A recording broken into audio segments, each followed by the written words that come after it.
Hello, everybody, and welcome to Dot to Dot. Boy, I'm really excited about last night's episode of The Curse of Oak Island with uh, Brian Farrow and his eh, revealing of his theory. And I think it's wonderful that there have some people on there now that are showing the geometry associated with Nolan's cross. And I want to first start off with looking at Brian Farrow's uh, beautiful execution. His presentation was just wonderful. I thought it was very short and concise and really gave the overall picture of what he was doing. And I added the things that I didn't know on my last video, which was where he was ending up over here from cone E, which is the bottom stone of Nolan's cross. And I'm so happy that he went to the large boulder, which I call the rose stone over there, because that is a line that I've done also in my work. And his basically taking the sacred numbers, I thought was also very interesting. And I think it's one of the things that needs to be done on Oak Island is another survey, because I know I watched a video with Rick Lagina on Oak Island. They were investigating Cone E, and there was actually a man-made flat side on Cone E, on that boulder, in which I think they used that side of the boulder to measure from. You got to understand, like, cone D is almost 8 feet in diameter, and cone C out here in the ocean is huge. It's like 6 feet in diameter. So where they measure from these stones is critically important, because it can change the angle enough to where you're going to be several feet off the mark. But with that said, I put Brian Farrow's things on the Nolan's cross, and I checked them, and it looks, very well. It hits right where they show on the show, next to the garden shaft here in the Women's Memorial, right off this northern end of the garden of the Women's Memorial. So that was very good. And the adding the rose stone into the Nolan's cross geometry is really, I think, an outstanding leap forward. It's something that I've been looking at for quite a while, and the use of the sacred geometry is very interesting to me, and I'm going to be looking into that further. One of the things that I couldn't jive too much with the geometry that he put forth was the midpoint line that goes through cone B.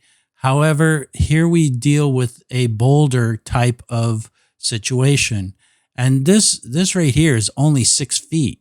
So, this is not a big error. This is actually within my tolerances of boulder of doing geometry through boulders, because these boulders are huge. Another thing that I couldn't reconcile also was that he said that this went due south, and I don't know if he was meaning 180 degrees true north and true south, but it does go pretty much south. I think this line is 184 degrees. So that was the other thing that I couldn't reconcile.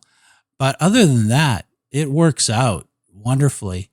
So I'm very excited. It's something that I've been looking at, like I've said, for a while. One of the things that really it brings to mind is the drilled rock. So this is the work that I've done with those vectors, similar vectors, especially the one to the rose stone over here.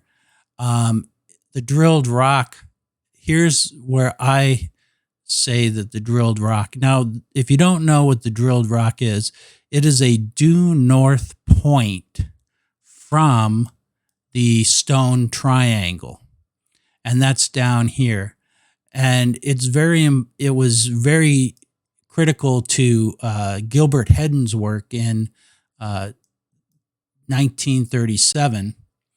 Another thing to note too is there was another triangle that is not as well known. It's about 300 feet to the east, approximately 300 feet to the east, and it's called Malins Triangle. And Malins Triangle it's basically something that was discovered by a man named Malin, and it has some very unique geometry features, and that what it does is this triangle, it was formed by 5 rocks. This one is at 16 feet, and then this dimension here between these two stones was 6 feet. Now, we didn't know the dimension of this, but this is if you put it here, this is actually a 3-4-5 triangle. And if you know anything about geometry, they're sort of useful triangles, especially for scaling.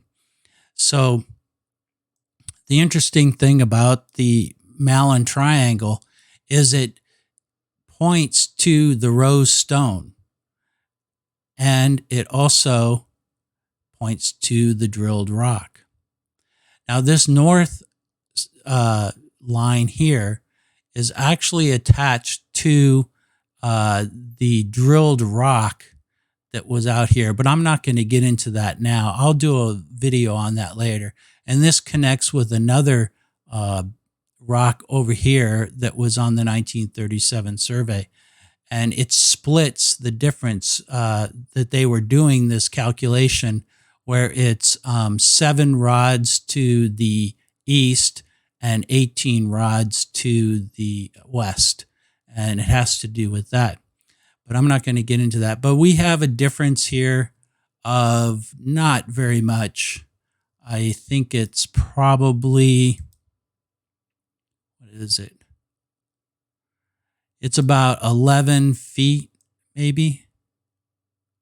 And I don't know if I'm even right on how close I am with his calculation here.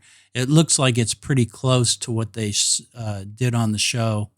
So I'm really excited. I like this Brian Farrow. I think I'm very interested to hear more about him on Oak Island.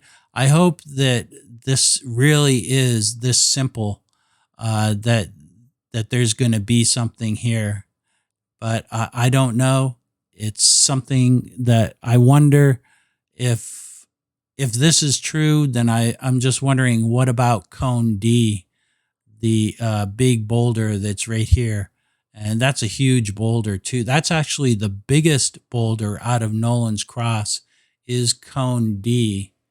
And I'll put that up for you. Cone D is right there.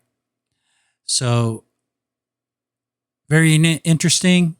I'm very excited to see what happens. And I'll be making more videos. Thank you for watching. Like and subscribe, and I'll talk to you later.